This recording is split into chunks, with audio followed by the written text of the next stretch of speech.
Democratic presidential candidate John Edwards has said that there's no military solution to the chaos in Iraq.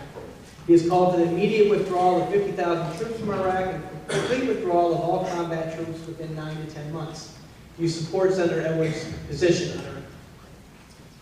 First of all, thank you for the question. I'm the only veteran in this race, not only on this stage, but there are no veterans running in the Republican Party.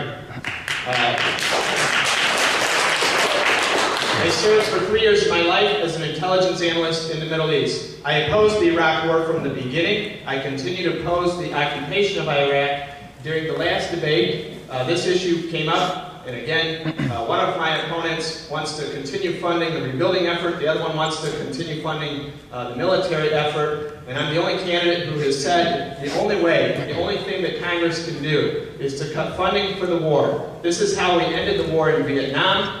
And as your representative from this district, a vote for John Laesch is a vote to bring our troops home. I agree with Senator Edwards, presidential candidate Edwards, except logistically. Logistically, it is possible to bring our troops home within 3 months.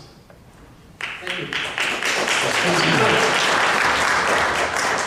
As I said in the opening statement, we should bring our troops home as quickly and as safely as possible. If it were up to me, I would give the orders to the generals just to do just that. Bring those troops home as quickly and as safely as possible.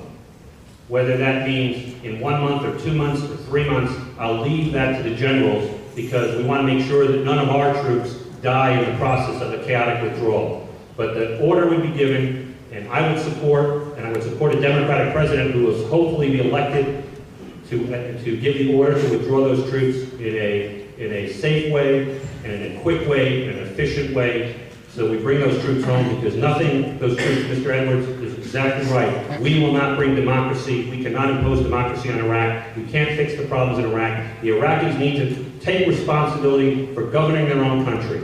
The Iraqis need to take responsibility and to determine how they're going to run their own country. And so John Edwards is exactly right in the sense that we cannot do anything with our military in terms of imposing democracy on Iraq.